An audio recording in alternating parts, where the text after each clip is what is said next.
A long time ago, in a small village called Kuru, people lived happily. The village was surrounded by tall green trees. The people of Kuru had some special rules, and the most important one was that all girls had to stay pure until marriage. This rule was very important to them, and everyone made sure the girls followed it. Parents in Kuru were proud of this tradition. They believed their daughters were pure, and they valued this belief very much.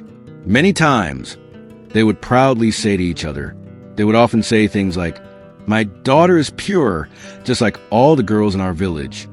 For them, it was a matter of pride and honor. It showed that they had raised their children well and respected their traditions. But one day, something unexpected happened. A terrible misfortune struck the village. To remove this curse, it was revealed that only a true virgin could be the answer. There was also a promise. The virgin girl chosen for the sacrifice would marry the prince, and her parents would receive many gifts and wealth. Excited by the chance of their daughters to marry into royalty, all the parents quickly brought their girls to the palace. They were confident that their daughters were pure. The parents were eager, hoping their daughters would win the prize and save the village. Soon, a man named Abaj stepped forward carrying a large pot. He spoke to the crowd and said, "Inside this pot is a special necklace blessed by the gods. Only a true virgin can take it out. This is the test given to us by the gods to find the one chosen for sacrifice." The girls lined up nervously while their parents stood proudly, certain their daughters would succeed. One by one, the girls put their hands into the pot, but every time they pulled out nothing. The first girl failed, then the second, and then the third. Each time, the pot came up empty. The crowd began to whisper and grow uneasy. Finally, it was the turn of the chief's daughters. The chief's daughters were known for their beauty and grace. The first daughter stepped forward with confidence, but she too failed to find the necklace. The second daughter tried and also failed. Finally, the youngest daughter reached into the pot, her hands shaking, but she came out empty as well. The villagers were shocked. Whispers filled the air. How can this be? Not even the chief's daughters. The elders looked at one another, worried and confused. They had always believed the girls of the village were pure and had kept the traditions. But now, it seemed something was terribly wrong. The news of the failed test spread quickly across the village, filling everyone with disbelief and shock. Some of the girls began shouting. The girls cried out, "It's not our fault, it's Annie Isime." Rumors spread quickly, and soon all eyes turned to Isime, the stranger from the city. The villagers began whispering, blaming her for the trouble and the misfortune that had fallen on their once peaceful home. "She came here and changed everything," one old woman muttered. "Our girls used to follow traditions. Now look at what's happened." Another villager agreed. "Isime brought city ways to our village. She made the girls forget who they are." And so, the story begins. A long time ago, a girl named Isime came to visit her aunt in the village of Kuru. Isime was from the big city, and she was very beautiful. She always wore bright, revealing clothes that caught everyone's attention. As she walked through the village, Isime walked through the village with confidence, almost like a queen, and everyone noticed her, especially the men. As she passed by, they whispered to each other, "Wow, look at her. She's so beautiful." The village girls watched her too. They admired the way she dressed and the way she carried herself. "I want to wear clothes like Isime," one girl said. Another added, "She looks so confident and pretty." The girls didn't really know much about Isime, but they were fascinated by her. They liked how different and exciting she seemed. Her bright clothes and confident walk were unlike anything they had ever seen before. They began to wonder what it would feel like to have the same kind of attention Isime received. "Isime is so cool," one of the girls said. "I want to be just like her."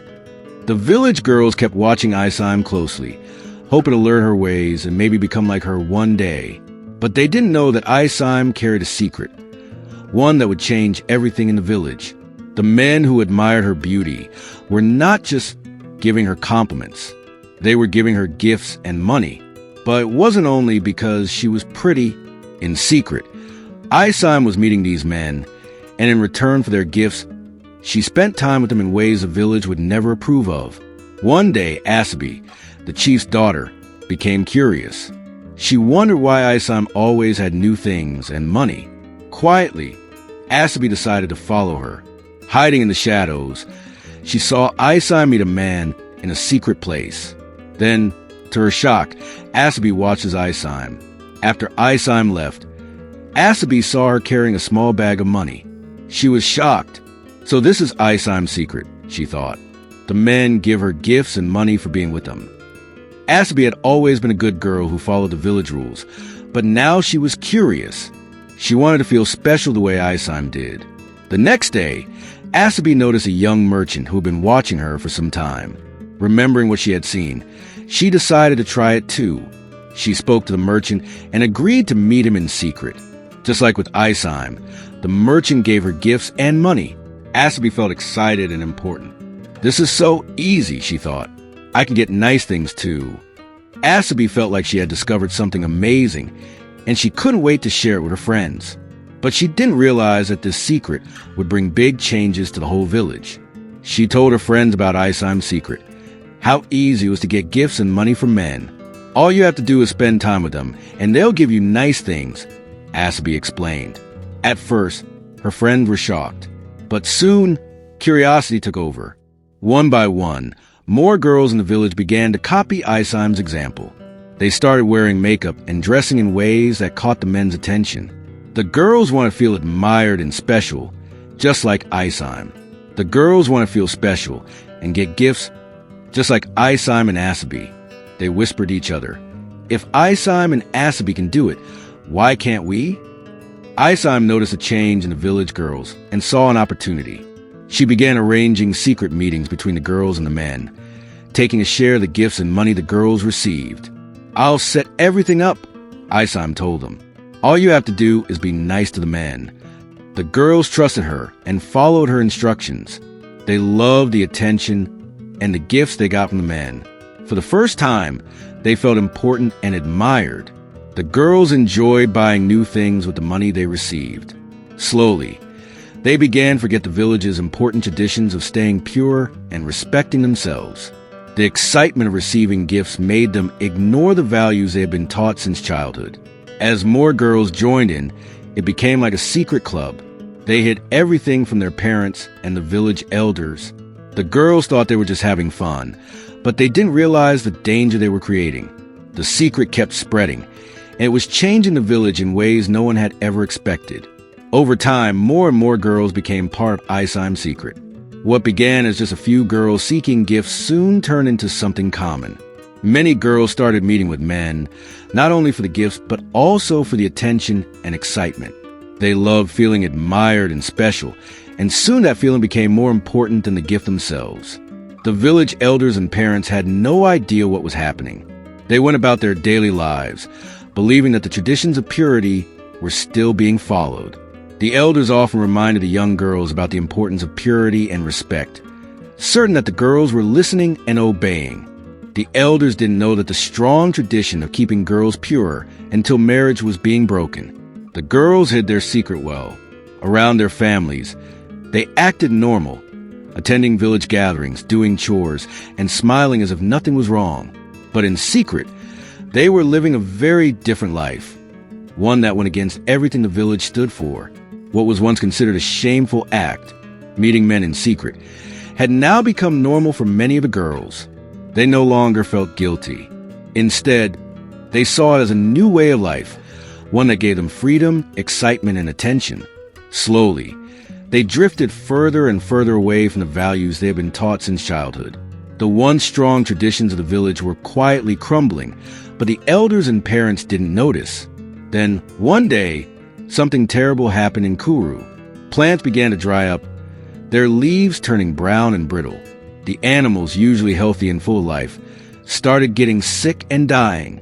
Worst of all, the villagers themselves began to suffer. Many fell ill with strange symptoms no one had ever seen before. It was a dark and frightening time. People were scared and confused. They couldn't understand what was happening or why such misfortune had suddenly struck. After all, they believed they had always followed their traditions and honored the gods. Or so they thought. Desperate for answers, the villagers decided to visit the oracle, Agbaji, who was known for his wisdom and his connection to the spirit world. Everyone gathered at Agbaji's home, their faces full of worry. The elders spoke first, explaining what was happening and asking what they could do to end the curse. Agbaji listened quietly, his eyes closed as though he was deep in thought. After a long silence, he finally spoke. His voice was heavy and serious. The gods are angry. They are displeased with the village. The traditions have been broken. The purity that was once cherished has been lost. To calm the gods, Agbaji continued, a great sacrifice must be made. 2 virgin maidens must carry the sacrifice to the sacred altar. The villagers gasped. A sacrifice was already a serious matter, but the mention of virgin maidens made it even heavier. The elders, who had always believed that all the girls in the village were pure, suddenly looked worried. They had trusted their traditions, but now they were not so sure. Agbaji warned, the sacrifice must be made within 2 days. If not, the curse will grow stronger, and the village will suffer even more. The villagers left Agbaji's home with heavy hearts, filled with fear and doubt. The villagers were deeply worried. They knew they had to act quickly to find 2 virgin maidens for the sacrifice. For generations, the village had taken pride in the purity of its girls. But now, after the strange behavior of the past months, doubts began to grow. The strong faith they once had in their traditions was shaken, and the heavy shadow of the curse hung over everyone. The next morning, the town crier walked through the streets, ringing his bell and shouting, "All young maidens, come to the palace. All young maidens, come to the palace." His voice echoed through the village until every family heard the call. The people knew this was about the sacrifice. The next day, all the girls and their parents went to the palace for the important sacrifice Akbar had spoken about. When Agbaji tested the girls to see who was still a virgin, they discovered that none of them were. Isime had already led them all astray. Back in the present, Ab broke the long silence and said seriously, "The gods see everything. Their anger is clear. We must keep searching, because without the sacrifice, the curse will not be lifted." The villagers had understood how serious things were. The purity they once relied on was gone, and the girls who were supposed to save them could not. The village's pride and traditions had failed the test. Now they faced the hard truth that finding the right maidens would not be easy. The curse felt heavier than ever, and fear spread to the whole village. Everyone quickly blamed Isime. She became the symbol of everything that had gone wrong. The villagers believed her influence had led the girls astray, making them abandon their traditions and bringing the gods' anger on the village. The elders shook their heads in disappointment and anger. Even Isime's parents, who lived in the city, soon heard about what had happened. When Isime's parents heard about the trouble their daughter had caused, they were shocked and ashamed. Her father, a strict man who believed in discipline, was furious. "We should have raised her better," he said with regret. "We were too soft, and now she has brought shame on us." Isime's mother, who had often defended her daughter, felt deep sadness. "I should have been stricter," she admitted. "I let her do whatever she wanted because she was our only child. And now, look at the mess she has made." As the villagers continued to speak against her, Isime felt the heavy weight of their blame. She finally realized how much trouble she had caused. The girl who was once admired by everyone had now become. The girl from the city was now seen as the cause of all the problems in Kuru. The villagers demanded that she take responsibility, because they believed she was the one who had led their daughters to break the sacred traditions. The village was in chaos, and every day the blame on Isime grew heavier. Her influence had made the girls turn away from their values, and now the whole village was suffering the consequences. The elders decided that something had to be done to bring back order and make peace with the gods. The future of the village depended on what happened next, and all eyes were on Isime to see how she would face her fate. Because of her actions, the elders and villagers gathered to decide what should be done. With no virgin maidens left and the curse still hanging over them, they turned to Isime, the one they believed had brought this misfortune. The decision was made. Isime would make the sacrifice alone, as punishment for the chaos she had caused. Isime stood before the village, filled with both fear and regret. She looked at the angry and disappointed faces staring back at her. Her parents, who had rushed from the city, stood nearby, but they were helpless. They could not protect her from what was coming. As punishment for her actions, the oracle Agbaji gave Isime a calabash filled with offerings to the gods. "You must take this to the sacred altar in the forest," he said. "You will walk alone. This is your burden to bear." With the heavy calabash on her head, Isime began her journey. She walked through the village, passing the angry stares and whispers of the people. When she entered the thick forest, she felt completely alone. The tall trees closed in around her, and the path grew harder with every step. For 2 days she walked without rest. Her feet ached, her body was weak, and her spirit grew heavier with each step. As Isime walked, she thought about everything that had happened. She remembered the excitement and attention she had once received from men, and how the village girls had admired her and wanted to be like her. But now she saw how empty and short-lived that attention had been. It had led them all astray, pulling them away from the values and traditions that had kept the village safe and happy. Tears ran down Isime's face as she kept moving forward. She felt deep regret, not only for what she had done to herself, but for the pain she had caused the entire village. She finally understood that her choices had consequences, and those choices had brought suffering to everyone. At last, exhausted and weak, Isime reached the sacred altar. Deep in the forest, Isime placed a calabash on the altar and knelt before it. With tears in her eyes, she cried out to the gods for forgiveness. She prayed that the curse would be lifted and that her village would find peace again. In that moment, Isime felt the full weight of her actions and the pain they had caused. When she stood up to leave, a calm acceptance came over her. She knew she had to face whatever came next with courage, even if it meant being separated from her family and the life she once knew.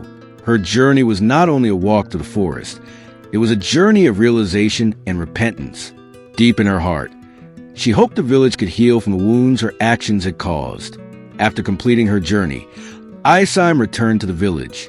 As she walked out of the forest and back into Kuru, she felt a change in the air. The villagers gathered, watching her with a mix of relief and lingering anger. Around them, the plants that had dried up began to grow again, and the sick animals started to recover. The curse had been lifted.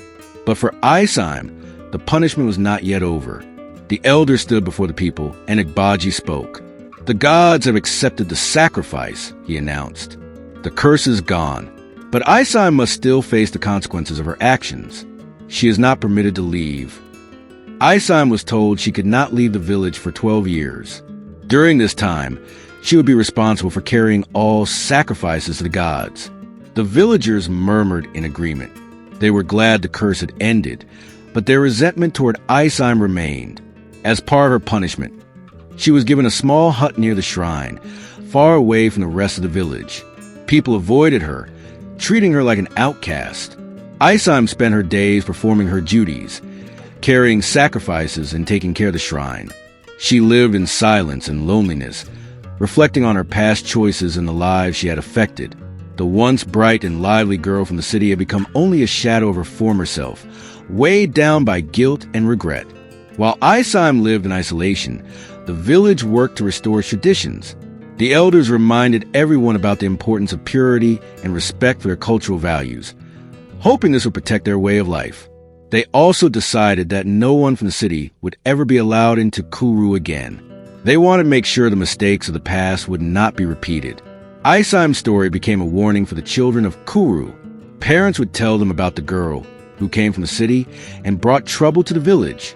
They taught their children that respecting traditions and making good choices was the only way to keep their people safe. Isime's life became a reminder of what happens when someone strays from the path of respect and honor. For 12 long years, she stayed in the village, cut off and alone. She lived every day with regret, knowing she had brought shame on herself and her family. Her punishment was not only physical, but also emotional and spiritual. Through her suffering, Isime learned that true beauty and value come from within, and that respecting one's culture and traditions is essential. As the years passed, the village slowly healed, But the memory of what happened never faded. Isime's story was passed down through generations as a lesson in humility, respect, and the importance of making wise choices. It was a sad ending for Isime, but for the village of Kuru, it became a powerful reminder of the strength and value of their cultural heritage. I hope you enjoyed the story. If you did, please like the video, share your thoughts in the comments, and don't forget to subscribe to the channel for more tales like this one. Thank you.